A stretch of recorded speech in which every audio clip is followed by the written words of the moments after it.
Hey, what's up guys? Welcome back. 7 tips for Red Dead Redemption 2 online and story mode is what I'm going to go over in this video. Some of the things I'm going to cover are gun upgrades, Deadeye, player and horse stamina, as well as a couple other things. So hopefully these tips will help you. Thanks for tuning in, and let's get right into it.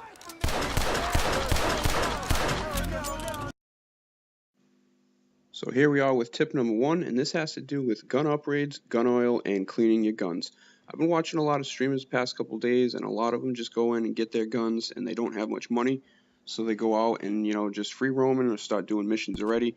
I definitely recommend that you take the little money that you have to start the game and put every upgrade you can on the gun that deals with damage, range, accuracy, fire rate. Don't worry about the cosmetics of the gun. Just go ahead and get those things done. Spend the money even if it makes you broke. And make sure you have some gun oil so you can clean your guns when you're out, because you don't want to be in free roam and get ganged up on by some people and your guns aren't performing as well because they are dirty.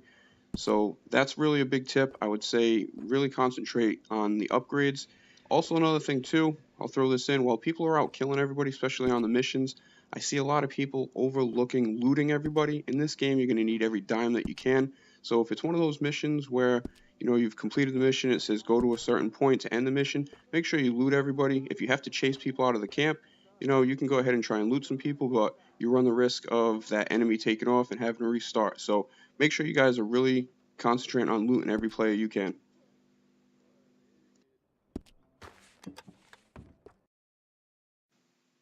So tip number 2 has to do with Deadeye. Now obviously Deadeye is crucial in gun battles, but there are a couple other uses for it that people highly overlook. Now the first one we're going to go into is hunting. Now you see, if you use your Deadeye, whether you're on your horse or on foot, you can actually see the animals from a good distance away. Unlike this video, you don't want to obviously creep up on them and scare them, but if you sit back and go kind of slow, you can see your animals in the distance, and it gives you a good idea of what quality pelt they have, so you can obviously maximize your hunting as far as using the Deadeye. Now another reason that the Deadeye comes in really handy is for looting. Now obviously in this game everybody wants to go ahead and get the maximum amount of loot and do it as quick as possible, and I myself spend a lot of time just rumbling around looking through everything. Sometimes there's bottles laying on the ground as if it looks like trash.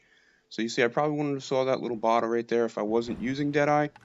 But when you're in camps and you're in buildings, it's really efficient to go ahead and just get the Deadeye going. Look around. There's a lot of things that you might overlook, especially like these ammo boxes or the chests or the loot boxes. You definitely don't want to overlook those things. So use your Deadeye. If you want a small tip on how to increase your Deadeye, you can buy cigarettes, you can smoke cigarettes. And again, if you saw a video I posted a little while ago on the channel, if you're looking to get those cigarette cards, you can go into the shop, buy as many cigarettes, delete them, or get rid of them, keep buying them, and you will notice that your Deadeye will increase rapidly. So this is something that is, I would say, kind of basic, but most people only use Deadeye for battles, and they don't take advantage of hunting or looting. So 2 things I definitely want to stress that will help you out incredibly in this game. Definitely worth taking advantage of. And again, by doing some of these things, it'll also increase your Deadeye rating, so you can use it in gun battles and be a little bit more successful.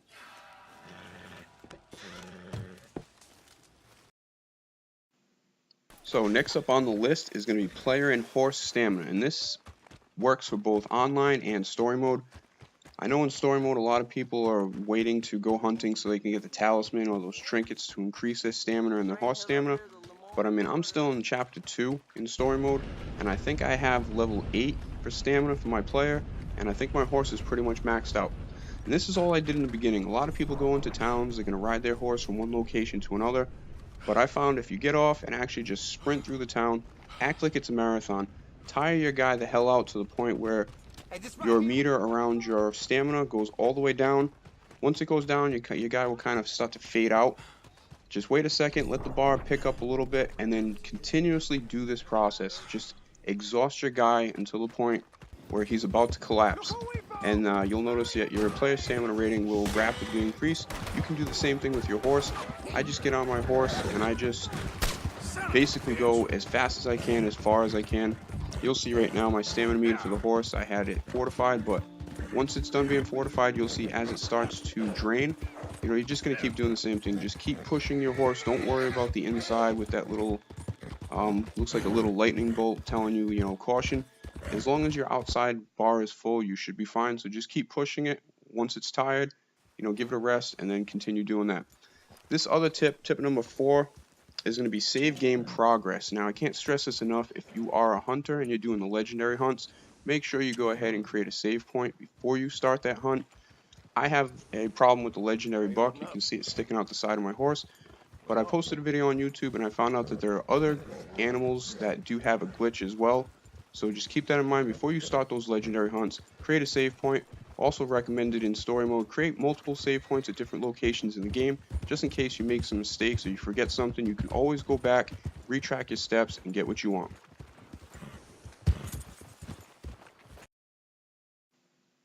Next up, we have tip number 5, which I think pertains mostly to story mode as far as hunting, okay? You want to go ahead and try and maximize the amount of pelts that you can take or animal carcasses. So whenever I go hunting, I always take 2 horses with me. And by doing that, you can carry multiple things. You can end up crafting your, you know, your animal wardrobe a little quicker. And, you know, if you want to go ahead and just sell them for cash, you have the opportunity to go out and get double the amount or triple the amount. As you see here, now I have 3 horses. This one I'm on is just a random horse. The other 2 are my horses. So take the horses out, go hunt, get the maximum amount of pelts and money for your hunt. Next up, we have tip number 6, which is going to be stealing horses from carriages.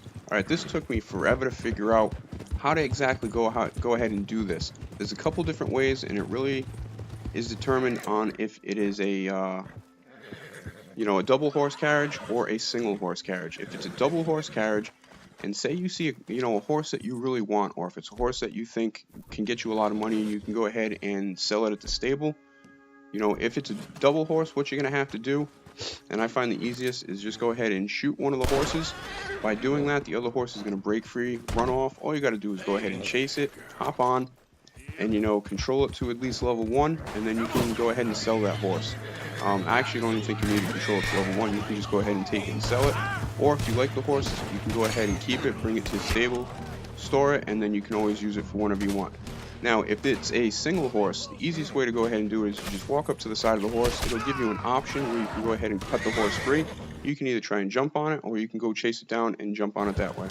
So our last tip of the video, which is tip number 7, something that's highly overlooked, especially in story mode. I can't speak about online because I won't be able to access it until either tomorrow or I don't know, Friday. I'm not sure what day, but one of these days, so I don't have it yet, is the Springfield rifle. Now, everybody's so dead set on using a Lancaster repeater or, you know, a pump shotgun or a sawed-off shotgun, but I find my favorite weapon in this game is the Springfield rifle.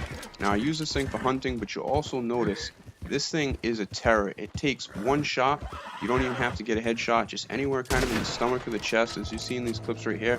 It is basically a 1-shot rifle. And it comes in pretty handy, especially if you keep your distance. I mean, if you go in a battle and you got 8 people around you, you might need some kind of repeater or a handgun.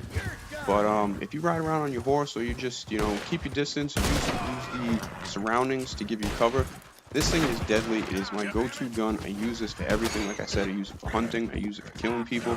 And I can't stress enough how overlooked this gun is. Once I get to online, I'm going to go ahead and see how it works as far as compared to story mode, but I think it'll still be a great rifle. I highly recommend keeping this in your arsenal, and it'll get you out of a lot of jams. Instead of having using the Lancaster repeater or any of the repeaters, you know, you have to take multiple shots a lot of times unless you get a headshot. But I said earlier, this one will give you an instant kill from the stomach, the chest, the head. It doesn't really matter. So I want to take this time to thank you guys for watching the video. Hopefully these tips can help you out. Some of these are common knowledge tips. Some of these are, you know, tips that people overlook. So I figured I would go ahead and put something basic together to give you guys hopefully an edge. I know with the release of Red Dead Redemption Online, there's going to be a lot more people that are going to buy this game because of online. So this video is perfect for you guys. Hopefully I can help you guys out. Again, thank you for watching. Enjoy Red Dead Redemption 2. Look forward to a live stream tonight, and also some live streams of Red Dead Redemption 2 online when it becomes available to me. So thanks a lot, guys, and I'll see you next time.